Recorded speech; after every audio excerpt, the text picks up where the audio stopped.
I'm standing in the back office of Rosewood Bistro, my knees pressed against the cold tile floor, and I can't breathe. My hands are shaking so badly I have to grip the edge of the desk just to keep myself upright. On the computer screen in front of me, frozen in perfect clarity, are two people I thought I knew better than anyone in the world. My husband Garrett, my mother Patricia.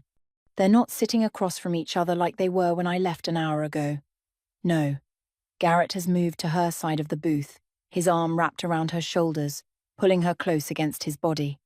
And my mother, my own mother, has her hand resting on his chest, her fingers curled into his shirt, like she owns him, like she has every right to touch him that way. But that's not even the worst part. Spread across the table between them, illuminated by the soft restaurant lighting, are papers I recognize immediately. The blue binding, the gold seal, the letterhead from Patterson and Associates law firm. Those are my father's estate documents, the ones that should be locked in the safe in my bedroom closet. The ones that contain everything my father left me when he died 6 months ago. The properties, the investments, the bank accounts, everything he spent his entire life building. And my phone. My stupid phone that I forgot when I rushed out of here. Sitting right there on the table next to those documents, like a silent witness to whatever is happening in this frozen moment. Behind me, Nicole the waitress is breathing fast, almost panicking. Her hand hovers over the computer mouse, trembling.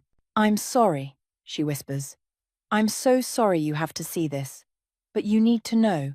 You need to see what they did after you left. What they're planning." Planning? My brain feels like it's moving through mud. What could they possibly be planning?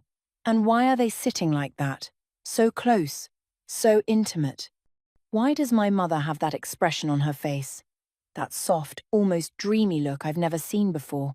Just wait, I managed to say, my voice cracking. There has to be an explanation. Maybe they're planning a surprise for me. Maybe those papers are about setting up a trust or something. Maybe. Jessica. Nicole's voice is firm now, cutting through my desperate rambling. I've been working here for 8 months. I've seen them meet here 7 times before this. 7 times. Always when you weren't around. Always touching each other like this. Always whispering and looking around like they're afraid someone will see them. This isn't about planning surprises. 7 times. The words hit me like a slap. I think back over the past 8 months, trying to remember. When would they have met? When was I not around? Oh God. All those times Garrett said he had evening property showings with clients. All those times Mum said she was at her book club or visiting her friend Linda. All those casual mentions of, "Oh, I ran into your mother today," or "I had coffee with Garrett this morning." I thought it was nice that they got along. I thought it was wonderful that my husband and my mother had developed their own friendship. I was so stupid. "How far back does this footage go?" I ask, my throat tight. "I can show you clips from 3 months ago. Maybe longer if you want." Nicole clicks something, and the screen changes, showing a date stamp from September. "But what happened tonight?" That's what made me know I had to tell you. That's when they talked about the real plan. That's when I heard everything. My heart is hammering so hard I can feel it in my teeth. "Show me. Start from when I left." Nicole nods and clicks back to tonight's footage.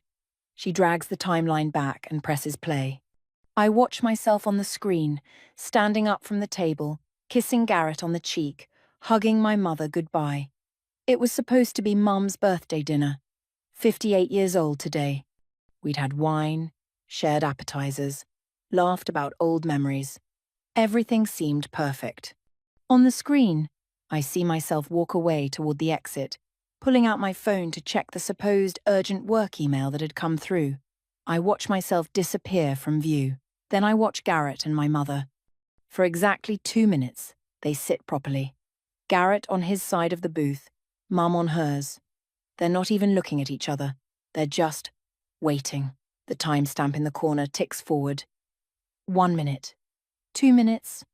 Then Garrett glances toward the door where I left. He says something to Patricia. She nods. And everything changes. Garrett stands up, takes his wine glass, and slides into the booth next to my mother. Not across from her. Next to her. close enough that their bodies are touching from shoulder to hip. My mother doesn't move away. She doesn't look surprised. She shifts slightly to make room for him. Like this is normal. Like they've done this 100 times before. Garrett puts his arm around her shoulders. Patricia leans into him, tilting her head until it rests against his neck. They sit like that for a moment, just holding each other, and there's something about the ease of it, the comfort, that makes me want to throw up. This isn't new. This is practiced. This is familiar. Then Garrett takes my mother's face in both his hands and turns her toward him, and he kisses her. Not a friendly peck, not a quick brush of lips, a real kiss, deep and long and intimate. The kind of kiss that makes my stomach twist because I recognize it. That's how Garrett used to kiss me when we first started dating, before we got married, when he still pretended to be madly in love with me. My mother's hand comes up to touch his face. Her fingers slide into his hair. She's kissing him back. When they finally break apart, she's smiling, actually smiling, and even without sound I can read her lips clearly. I've missed you. The room spins. I grip the desk harder, my knuckles white. Nicole pauses the footage and looks at me with genuine sympathy in her eyes. I know this is horrible, she says quietly. I know you probably want to run out of here and pretend you never saw this. But Jessica, there's more. So much more. They're not just having an affair. They're planning something with your father's estate. I heard them talking. I heard everything. I can't speak, can't think. My husband and my mother. How long? How long has this been happening? Was it before we got married? During our wedding? On our anniversary last month when we all had dinner together and toasted to family?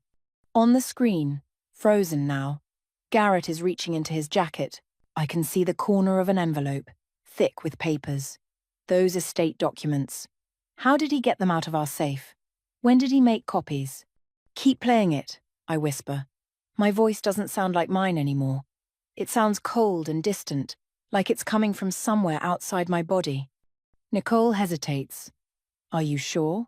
Once you see the rest, once you hear what they say, there's no going back from this. I think about my father, how he died 6 months ago after a sudden heart attack, how he left me everything because he loved me, because he wanted me taken care of, how I cried at his funeral while Mom stood beside me, holding my hand, whispering that we'd get through this together. How Garrett held me every night while I grieved, promising he'd always be there, always protect me. All lies. Everything was lies. Play it, I say again. I need to see everything. I need to know exactly what they've done. Nicole takes a deep breath and clicks the mouse. The footage continues, and my whole world begins to crumble. Nicole turns a dial on the computer, and suddenly I can hear them. The security system records audio at certain tables, and apparently, the corner booth where we sat for dinner is one of them. My mother's voice comes through the speakers, tinny but unmistakably hers. Are you sure she's really gone? She won't come back. Garrett's reply is casual, almost bored. She'll be at least an hour. That email I sent from the fake work account will keep her busy. She's probably halfway to the office by now, panicking about a crisis that doesn't exist. The fake work account. He sent me that urgent email. He created the emergency that pulled me away from dinner. This was planned. All of it. On screen, Garrett pulls out that thick envelope I saw before and spreads papers across the table. Even in the grainy footage, I can identify them now. Property deeds, bank statements, investment portfolios, copies of my father's will, documents that detail every single asset I inherited. My mother leans forward, her reading glasses perched on her nose, studying each paper carefully. She points to something on one of the deeds. This one, the commercial property on Hammond Street. That's worth at least $800,000, right? According to the last appraisal, yes. Garrett slides another paper toward her. But this is the big one. The Lake House property. $2.3 million. Once we transfer that into the LLC, we can have it sold within a month. LLC? What LLC? I don't own any limited liability company. I never set one up. Patricia picks up what looks like a legal document, squinting at the fine print. And you're certain the power of attorney I had her sign gives us the authority to do this? My blood turns to ice. Last month, when I was drowning in paperwork and grief, Mum came over with a stack of documents. She said they were simplified forms to help me manage Dad's estate, that they'd protect me from legal complications. Garrett had been there too, explaining everything in his calm, professional voice. He used all these real estate terms, made it sound so official and necessary. I signed them. I signed them because I trusted them, because they were my family. Garrett nods on the screen. The power of attorney is ironclad. My lawyer made sure of it. She signed over financial management rights to both of us, thinking it was just for estate administration. But the way it's worded, we can do whatever we want. Transfer properties, access accounts, liquidate assets. All perfectly legal because she gave us permission. My brilliant boy. Mum's voice is warm, affectionate. She reaches over and runs her fingers down Garrett's arm. I knew you were smart the first moment I met you. That's why I came to you with this plan in the first place. Wait. What? Nicole glances at me, her expression grim. Keep listening. This is where it gets worse. Garrett takes my mother's hand, threading his fingers through hers. The gesture is so intimate, so natural, it makes me physically ill. I still can't believe it worked so perfectly. You really thought she'd be a good mark? Patricia laughs. Actually laughs. The sound is light and carefree, nothing like the careful, measured way she usually speaks. Oh, I knew my daughter was perfect for this. Jessica was always naive, always trusting. Even as a child, she believed everything I told her.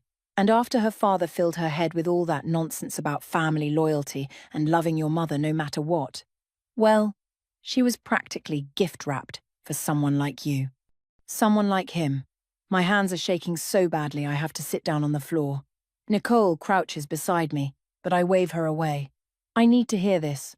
All of it. On screen, Garrett shifts closer to Patricia, his arm returning to her shoulders. Tell me again, how long have you been planning this? Since the divorce? Patricia's voice turns bitter. 15 years ago, that bastard divorced me and gave me almost nothing. Said I was manipulative. Said I was toxic. Said he wanted to protect Jessica from my influence. He turned my own daughter against me. Made her his little princess while I struggled to survive on a pathetic alimony payment. I remember the divorce. I was 19. Dad sat me down and explained that he and Mum couldn't be together anymore, that they'd grown apart. He never said anything bad about her. Never poisoned me against her. He gave her the house, gave her money, made sure she was taken care of. And she's calling it nothing? When he got sick 2 years ago, Patricia continues, her voice tight with old anger, I knew he'd leave everything to Jessica.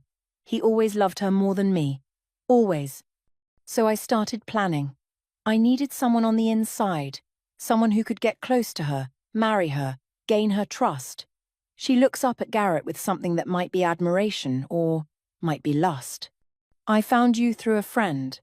She said you specialized in, what did she call it? Romantic acquisitions. Garrett smirks. I prefer to think of it as strategic relationship management. You were perfect. Handsome, charming, just her type. I gave you all the information you needed. Where she worked, what she liked, her favorite coffee shop. I even arranged for you to accidentally meet her at that networking event 3 years ago. 3 years ago, the downtown business mixer where I met Garrett. He'd spilled his drink on my dress, apologized profusely, offered to buy me dinner to make up for it. I thought it was fate. I thought it was a romantic comedy meet-cute. It was a setup. A con. From the very first moment. I'll admit, Garrett says, dating her was tedious at first. All that talk about her feelings and her day and her stupid marketing campaigns. But the payoff was worth it. And then, meeting you. He pulls Patricia closer, kissing her temple. Finding out that the mother was so much more interesting than the daughter, that was an unexpected bonus. My mother practically purrs. We do work well together, don't we? When did it start? Garrett asks. Us, I mean. When did this stop being just business? Patricia thinks for a moment. Remember when you came to my house to ask about Jessica before you'd even approached her? You were doing reconnaissance, making sure she was worth the effort. We sat in my kitchen for 3 hours talking. You were so confident, so ruthless. I knew then that you were different from the weak, pathetic men I'd known. You reminded me of what I could have been if I hadn't wasted 20 years married to Jessica's father. I remember. Garrett's voice drops lower, intimate.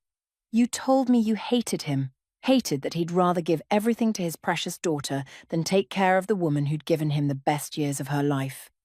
I did hate him. I still hate him, even dead. Patricia's words are poison. And I hate that Jessica got everything. The love, the money, the properties, the insurance payout. $400,000 from his life insurance policy alone. All to her, nothing to me. Like our marriage meant nothing. Well, Garrett says, pulling out another document. She won't have it for much longer. Look at this. He spreads out what looks like a bank statement. Even from the camera angle, I can see it's from an account I don't recognize. The balance shows over $900,000.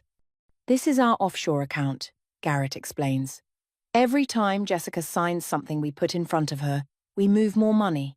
5,000 here, 10,000 there. Small enough not to trigger bank alerts. We've been doing this for 4 months now, and she hasn't noticed a single transfer. 4 months. Since 2 months after Dad died, while I was still crying myself to sleep every night. They were systematically robbing me. Nicole pauses the video. Jessica, I need to tell you something. That account they're talking about. I have a friend who works in financial investigation. If you want, I can. Keep playing, I interrupt. My voice sounds strange in my own ears. Hollow. I need to hear everything. Nicole looks worried but obeys. The footage continues. Patricia is studying the bank statement with satisfaction. 900,000 already. That's beautiful. But we need to move faster. I want to be out of the country within 2 months. I'm tired of pretending to care about her. Tired of playing the concerned mother. Costa Rica is waiting. Costa Rica? Garrett grins. You really have been planning. I've had 15 years to plan, darling. I know exactly where we'll go, how we'll live. I've already got a villa picked out. She traces a finger down his chest. Just you, me, and Jessica's inheritance. Everything her father meant for her, we'll spend together. My vision blurs with tears, but I force myself to keep watching. On the screen, Garrett pulls my mother closer, and she tilts her head to look up at him. There's something in her expression I've never seen before, genuine happiness, real affection. All the warmth she never showed me, she's showing him. What about Brandon? Garrett asks. Your son has been asking questions. He wants to know when he'll get his cut. Brandon, my brother. The word hits me like a physical blow. Nicole reaches over and squeezes my shoulder, but I barely feel it. Patricia waves her hand dismissively. Brandon will get his 20%, just like we agreed. He's been useful with the legal side of things. All those forged notary stamps, the fake property appraisals, the backdated documents, we couldn't have done it without his paralegal skills. I think about all the times Brandon offered to help with the estate paperwork, how he'd come over with documents that needed my signature, explaining them in legal terms I didn't quite understand. He'd make jokes about how boring it all was, pour me wine, distract me while I signed page after page. I trusted him. He's my brother, my only sibling, and he's been forging documents to help them steal from me. He's getting impatient, though, Garrett says. Called me yesterday asking when we're executing the final phase. Said something about wanting to buy a boat with his share. Tell him to be patient. Patricia's voice turns sharp, cold. He'll get his money when we're safely out of the country, not before. I don't trust him not to do something stupid and blow this whole operation. Operation. They're calling the destruction of my life an operation. On screen, Patricia pulls out her phone and taps at it for a moment before turning it to show Garrett. Look at this. I accessed her bank accounts this morning through the power of attorney portal. She still hasn't noticed anything wrong. Garrett takes the phone, scrolling with his finger. His face lights up. Beautiful. How much have we moved in total now? From the regular accounts? About 130,000 so far. Small transfers, nothing that would trigger fraud alerts. She checks her statements so rarely, and when she does, she's usually tired or distracted. A few thousand missing here and there just looks like bills or expenses. $130,000. Gone. While I thought I was carefully managing my inheritance, being responsible with my father's legacy, they were bleeding me dry in amounts too small for me to notice immediately. And the life insurance money? Garrett asks. The $400,000 from the policy? Patricia smiles, and it's the most disturbing thing I've seen yet. It's proud, triumphant, transferred to the LLC account yesterday afternoon. She signed the authorization form last week, thought she was setting up an estate management fund like we told her. Had no idea that LLC is owned by shell companies that lead back to offshore accounts we control. $400,000. Dad's life insurance policy. The money he made sure I'd have in case something happened to him. The money that was supposed to keep me secure, help me through my grief, give me a cushion while I figured out life without him. Stolen. With my own signature. Nicole pauses the video again and looks at me with genuine concern. Do you need to stop? We can take a break. No. My voice is steel now. The tears have stopped. Something else is rising in me, something cold and focused. Don't stop. I want to see it all. She nods, and the footage continues. Garrett hands the phone back to Patricia and pulls out yet another document from his seemingly endless supply. Speaking of the LLC, look at what came through today. The property transfer documents for the Hammond Street commercial building. Your signature was notarized this morning. By Brandon, Patricia adds with a smirk.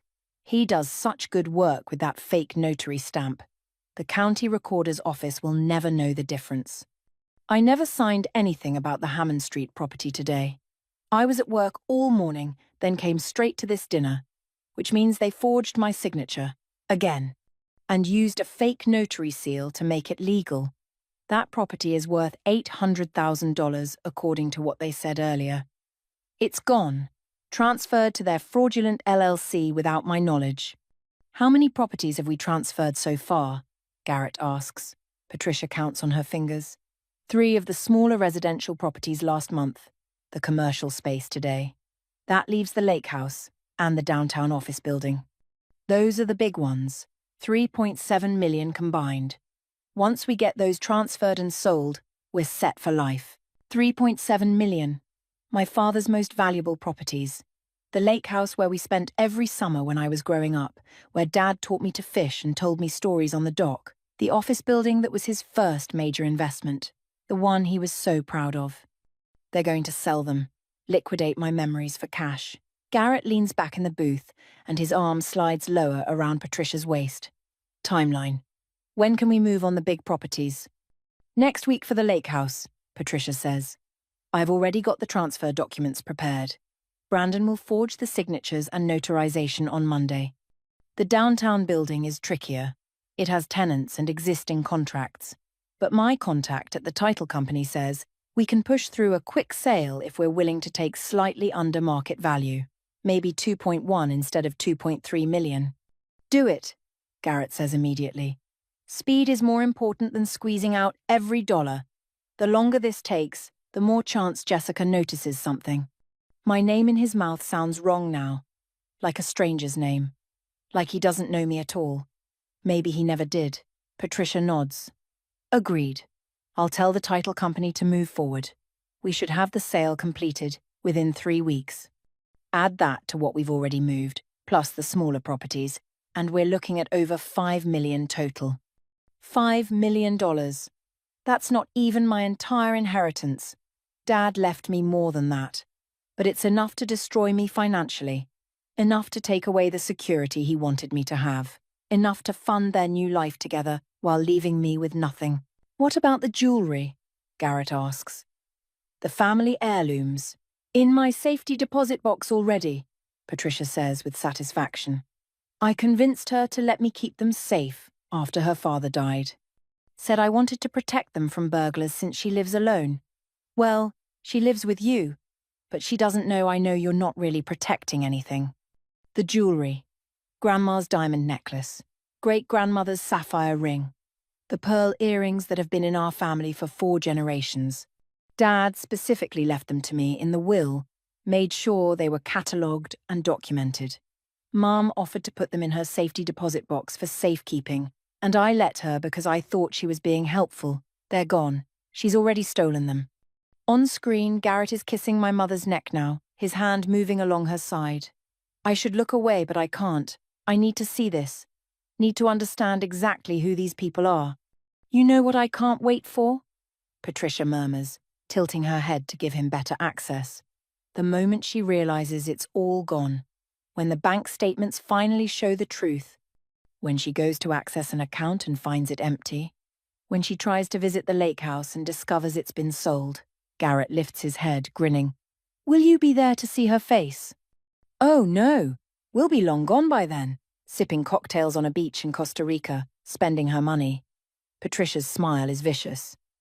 I'll imagine her panic, her confusion, her pathetic tears, just like I imagined it every time her father chose her over me. Every birthday party he threw for her while forgetting mine. Every time he told her she was special and looked at me like I was nothing. The bitterness in her voice is bottomless. How long has she hated me? Has it always been there, hidden behind her smiles and hugs? Behind every "I love you" and "I'm proud of you"? She'll go to the police, Garrett says, but he doesn't sound worried.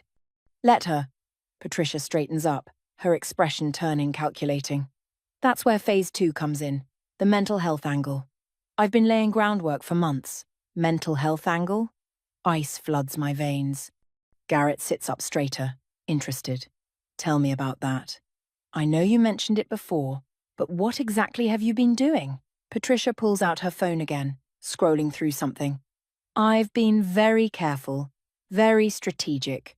It started about 2 months after her father died, when she was at her most vulnerable. She holds up the phone to show Garrett. Look at these text messages I sent to her old college friends. See?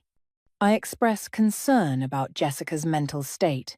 I mention she's been making impulsive decisions, acting erratic, saying things that don't make sense. My stomach turns. I remember those texts from my friends, checking in on me, asking if I was okay, saying my mum had mentioned I seemed off.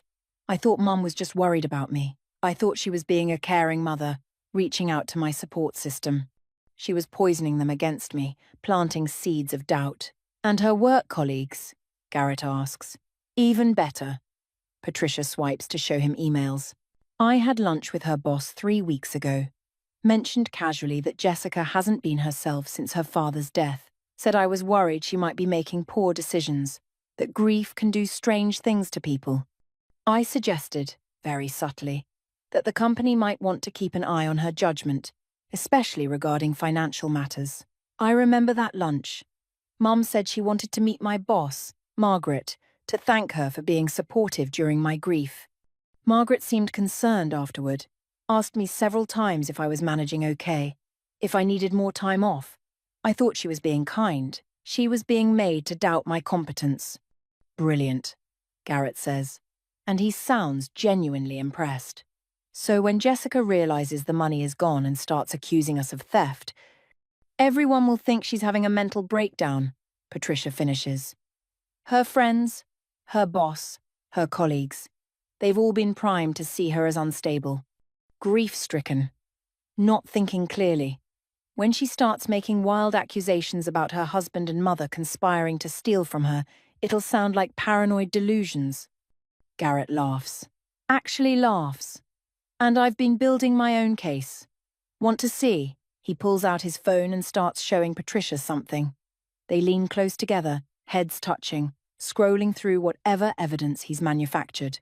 I've been documenting her concerning behavior for months. Look, text messages where I express worry about her mental state.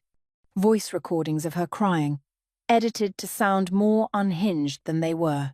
Photos I've staged to make it look like she's been neglecting herself, the house, basic responsibilities. Those recordings. All those nights I broke down crying about Dad. Garrett held me and let me sob into his chest. I thought he was being supportive. He was recording me, collecting ammunition. And the best part, Garrett continues, swiping to show something else. I've been keeping a journal, dated entries, written in concerned husband voice, documenting all her alleged erratic behavior, mood swings, irrational decisions, paranoid thoughts. None of it's true, obviously, but it reads very convincingly. Patricia actually claps her hands together. Oh, you're good. So when she accuses us, I'll have months of documentation showing I was worried about her declining mental state. I'll show concern, maybe even some tears. I'll suggest she needs professional help. And if she pushes too hard with the theft accusations, he pauses dramatically, I'll file for an involuntary psychiatric evaluation. The room spins. I grip the edge of the desk so hard my fingers ache. Nicole makes a small sound of distress beside me. You can do that, Patricia asks, if I can demonstrate she's a danger to herself or others due to mental illness. Yes. And with all this documentation, plus her delusional accusations of theft that we can easily disprove with the forged documents showing she authorized everything, any judge would sign the order. They're planning to have me committed. If I fight back, if I try to expose them, they'll use my grief against me. They'll paint me as crazy, get me locked in a psychiatric facility. And by the time I get out, if I get out, everything will be gone. How long would they keep her? Patricia's voice is eager, excited. 72 hours minimum for evaluation. But if I really sell it, if I push the narrative that she's genuinely unstable, it could be weeks. Maybe longer. Garrett pockets his phone. And while she's locked up, unable to access her accounts or make any legal moves, we finish liquidating everything and disappear. Patricia leans into him, running her hand up his chest. You've thought of everything. This is why I chose you. This is why I knew we'd be perfect together. We are perfect together, Garrett agrees, cupping her face. Much better than I ever was with Jessica. God, pretending to love her was exhausting. All her neediness, her emotions, her constant need for reassurance. She gets that from her father, Patricia says bitterly. He was the same way. Always so sensitive, so concerned about feelings and doing the right thing. Weak. Both of them. Weak. My father wasn't weak. He was kind. He was good. And they're twisting that goodness into something shameful because they can't understand it, because they've never felt it. Garrett kisses my mother then. And this time it's not quick or tentative. It's deep and hungry, like they've been waiting all evening to do this. When they break apart, both of them are breathing hard. 2 more weeks, Patricia whispers. 2 more weeks of playing the concerned mother. Then we're gone. 2 more weeks of sleeping next to Jessica, pretending I love her, Garrett adds. Last night she told me she felt so lucky to have me. Said her father would have been proud of the man she married. They both laugh at that.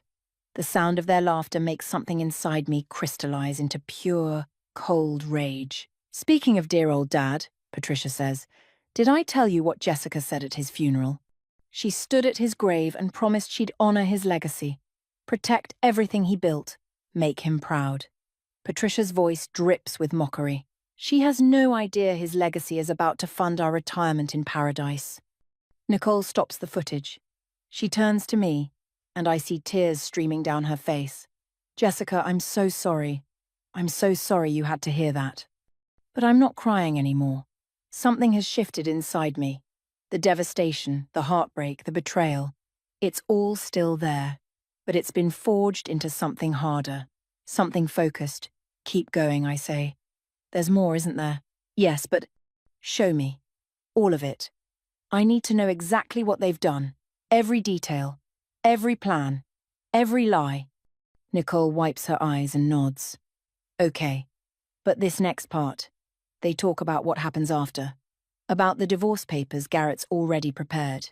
About how they're going to make sure you can never come after them legally. Show me. She takes a shaky breath and resumes the footage. On screen, Garrett reaches into his jacket and pulls out one more document. This one has a red cover. Official looking. Even before he opens it, I know what it is. Divorce papers. I almost forgot, Garrett says, sliding them across to Patricia. Fresh from my lawyer. Once we're safely in Costa Rica with the money, I'll file these remotely. She'll be served while we're completely unreachable. Patricia picks up the papers, examining them with the same attention she gave the property documents. "What about the prenup we signed?" Garrett smiles, and it's the coldest expression I've ever seen on his face. That's the beauty of it. Remember that LLC fraud clause I buried in the transfer documents she signed last month? Patricia nods slowly, starting to understand. The fraud clause invalidates the prenup completely, Garrett finishes. When the properties are discovered to have been fraudulently transferred, which they will be, because we made sure to leave just enough of a trail, the prenup becomes void under its own terms. She thought she was protected. She thought if we ever divorced, the prenup would keep her inheritance safe from me. He laughs, shaking his head like he can't believe how clever he is. But once the fraud is uncovered, I'm entitled to half of everything that's left, which will be nothing, because we'll have already cleaned her out. The beauty is, even if she somehow proves we stole from us, which she won't, because we've covered our tracks perfectly, the legal fees alone will bankrupt her. She'll spend years in court, destroy her reputation, lose her job, and end up with nothing anyway. Patricia sets down the divorce papers and picks up a pen from her purse. I watch in horror as she signs her name at the bottom of one of the pages. A witness signature. My own mother is pre-signing as a witness to my divorce. A divorce designed to complete my total destruction. "When do you file these?" she asks, handing the papers back. "The day after we land in Costa Rica. I'll use an online filing service. Have the papers served to her workplace for maximum embarrassment. By the time she gets them, we'll be untraceable." Garrett carefully puts the papers back in his jacket. My lawyer assures me that even if she tries to contest it, the process will take months. And with her mental health issues that I've documented, no judge will take her seriously. Perfect. Patricia checks her watch. "We should probably wrap this up. She's been gone almost an hour." Garrett nods and starts gathering the documents, organizing them back into neat stacks. But then Patricia reaches out and grabs his wrist, stopping him. Her expression turns serious. "Before we go, I need to tell you something. Something I've never told anyone." "What is it?" Patricia looks down at the table, and for a moment something almost human crosses her face. Almost like regret. But when she speaks, I realize it's not regret at all. I never loved him, Jessica's father. I married him for his money, his potential. He was building a successful business, and I wanted access to that. But he was smarter than I thought. When he divorced me, he made sure I got as little as possible, legal minimum. Her voice hardens. And then he turned my daughter against me. Made her his precious little princess while I got nothing. Every birthday, every Christmas, every achievement, he celebrated with her while barely acknowledging I existed. That must have been hard, Garrett says, but his tone suggests he doesn't really care. He's just making conversation. Hard? It was humiliating. Watching him pour all his love and money into Jessica while I struggled. When he got sick, I actually hoped, I prayed, that he'd finally see me, finally give me what I deserved. Instead, his will left me an insulting token amount and gave everything to her. Patricia's hands clench into fists. Do you know what he wrote in his will? "To my daughter Jessica, I leave everything, knowing she will honor my legacy and use these resources with wisdom and compassion." She spits the words like poison. And then, as a footnote, literally a footnote, "To my ex-wife Patricia, I leave $50,000, hoping she finds peace." 50,000. After 20 years of marriage. After giving him a son and daughter. He gave Jessica millions and left me with pocket change and a condescending hope that I'd find peace. Garrett squeezes her hand. "Well, now you're taking what should have been yours all along. What we're taking. Together." "Yes." Patricia looks up at him, and her smile is vicious. "I should have drowned her when she was born. Would have saved us all this trouble. At least now she'll end up with nothing, just like I did. She'll know what it feels like to be cast aside, to watch everything slip away. Ungrateful little brat got all her father's love while I got nothing. Now she'll feel what I felt." Those words hit me like a physical blow. My own mother wishing she'd killed me as a baby. I feel Nicole's hand on my shoulder, steadying me, But I can't look away from the screen. Garrett checks his watch. We need to go. Different exits like always. Yes. I'll see you tomorrow at 10. The lawyer has the final documents ready. Patricia stands, smoothing her dress. 2 more weeks, darling. Just 2 more weeks of this charade. They embrace one final time.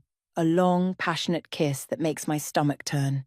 When they pull apart, Garrett walks back to our table one more time. He picks up my phone, the one I forgot, and slips it into his pocket. I'll tell her the restaurant called, he says with a smirk. She'll never suspect I've been in her phone this whole time, approving transfers, accessing accounts. Patricia laughs. My brilliant boy. I'll see you tomorrow. They exit through different doors, and the restaurant falls silent. The footage continues, showing the empty booth for another minute before Nicole stops it. That's everything, she whispers. I sit there, staring at the frozen screen. Then something shifts inside me. The grief, the betrayal, the shock. It all crystallizes into something cold and sharp. Clarity. Nicole, I say, my voice surprisingly steady. I need you to copy all of this. Every second of footage, every word of audio. Can you do that? Yes. I already started when I first saw what was happening. I have it on 3 USB drives. She pulls them from her pocket. I also called someone while you were watching. My friend Detective Rivera. He works financial crimes. He's on his way here now. He's coming here? Now. He'll be here in 10 minutes. I told him what I witnessed. Jessica, with this evidence, they're going to prison. All of them. Prison. The word should make me feel something, but I'm numb. No, not numb. Focused. My father's a state attorney, I say, pulling out my work phone from my purse. I need to call him right now. Before they can move anything else, I dial Gerald Chen, my father's lawyer who handled the estate. He answers groggily. Jessica? It's after 9. Gerald, I need emergency injunctions filed first thing tomorrow morning. Freeze all estate accounts, halt all pending property transfers, revoke any powers of attorney I signed. Everything. What? Jessica, what's happened? My husband and mother have been defrauding me. I have video evidence, but I need those accounts frozen immediately before they can steal anything else. There's a sharp intake of breath. I'll start the paperwork tonight. I'll have injunctions ready to file when the courthouse opens at 8 a.m. But you need to involve the police. Already happening. Thank you, Gerald. I'm about to hang up when he says, Jessica, wait. Your father had a clause in his will. A protection clause. I helped him write. If anyone attempted to defraud you of your inheritance through coercion or forgery, the will specified that all their rights to any portion of the estate would be immediately terminated, and they'd be liable for triple damages. Triple damages. My father knew. Somehow, he knew someone might try this. He was protecting me, I whisper. Always. He loved you more than anything. Now go protect what he left you. I hang up just as headlights flash through the restaurant windows. An unmarked police car pulls up, and a tall man in his 40s steps out. Detective Rivera. Nicole lets him in, and within minutes, we're all in the back office. Rivera watches the footage in silence, his expression growing darker with each passing minute. When it ends, he sits back and exhales slowly. This is one of the clearest cases of conspiracy to commit fraud I've ever seen, he says. They confessed to everything, documented their entire scheme. He looks at me. Missus. Chen, with your permission, I'd like to move on this tonight. We can have warrants within 2 hours and make arrests before morning. Tonight? My heart races. But won't they? Run? Not if we move fast. Your husband thinks you're clueless. Your mother thinks she's won. They're not going anywhere yet. Rivera pulls out his phone. I'm calling the district attorney now. We'll need warrants for both residences, all financial records, everything. But with this evidence, we'll have them. Everything happens so fast after that. Rivera makes calls. Gerald calls back to say he's already filed emergency protective orders electronically with a judge he knows. Nicole makes coffee. And I sit there, watching the footage replay over and over, memorizing every word they said. At 11:30 p.m., Rivera gets the call. Warrants are signed. We're moving now. I want to be there, I say immediately. When you arrest him, I want to see his face. Rivera hesitates. That's not standard procedure. Please. My voice doesn't shake. I need to see this. I need him to know that I know everything. He studies me for a long moment, then nods. Okay. But you stay in the car until we have him in custody. Understood? Understood. We drive to my house in a convoy. 3 police cars. Detective Rivera's vehicle with me inside. My house is dark except for the living room light. Garrett is probably watching TV, maybe texting my mother about how well their plan is going. He has no idea his world is about to end. Rivera and 4 officers approach the door. They knock. Once. Twice. I see movement through the window. Garrett's silhouette. He opens the door, probably expecting a neighbor or delivery. Instead, he sees badges. Garrett Wilson, you're under arrest for conspiracy to commit fraud, identity theft, forgery, and grand larceny. Rivera's voice carries through the night air. Put your hands behind your back. Even from the car, I can see the color drain from Garrett's face. What? There must be some mistake. I don't. We have video evidence of you and Patricia Chen planning to defraud Jessica Chen of her inheritance. We have recordings of you confessing to forging documents and transferring assets illegally. You have the right to remain silent. Garrett's eyes dart around wildly, looking for escape. Then, he sees me, sitting in Rivera's car, watching him. Our eyes meet across the darkness, and I see the exact moment he understands. The exact moment he realizes I know everything. His face goes from confused to shocked to absolutely terrified. I don't smile. I don't cry. I just watch as they put handcuffs on him and walk him to the police car. At the same time, Rivera says into his radio, Team 2 should be at Patricia Chen's residence now. I imagine my mother's door opening. Imagine her face when she sees the police. Imagine her trying to lie, to manipulate, to talk her way out of this like she's talked her way out of everything her whole life. But she can't talk her way out of video evidence. Rivera drives me to the station. I give my official statement, sign paperwork, provide access to all my financial records. Gerald arrives at midnight with the estate documents, showing the fraudulent transfers, the forged signatures. At 2 a.m., they bring my mother in. She's crying, mascara running down her face, demanding to see me. You did this, she screams when she sees me through the window. You ungrateful little bitch. After everything I've done for you. I stand up and walk to the window. Look her directly in the eyes. You mean after everything you tried to steal from me? After you seduced my husband to rob me? After you forged documents and planned to have me committed? Her face twists with rage. You were supposed to be too stupid to figure it out. Too weak. I'm my father's daughter, I say quietly. He taught me to be strong. He taught me to fight. And he left me that inheritance because he trusted me to protect it. You failed, Mum. You and Garrett and Brandon. You all failed. At the mention of Brandon's name, her eyes widen. You know about, I know everything. And the police are picking him up right now. She lunges at the window, but the officers hold her back. I should have drowned you. I should have killed you when I had the chance. But you didn't. And now you're going to prison. For a very long time. They drag her away, still screaming. Rivera comes to stand beside me. Your brother was arrested an hour ago. We found the forged notary stamp in his apartment, along with documents he'd been preparing. He's trying to make a deal, offering to testify against the other 2. Let him, I say. Let them all turn on each other. Let them destroy each other the way they tried to destroy me. 3 months later, I stand in a courtroom and watch as the judge sentences them. Garrett gets 12 years for fraud, conspiracy, and identity theft. My mother gets 10 years for conspiracy and accessory to fraud. Brandon gets 7 years and will be disbarred. The judge also orders them to pay restitution, triple damages, as my father's will specified. Every penny they stole, times 3. They'll be in debt for the rest of their lives. As they're led away in chains, Garrett tries one last time to catch my eye, maybe hoping for mercy, for forgiveness. I look right through him. He's nothing to me now. They all are. After the sentencing, Gerald hands me a folder.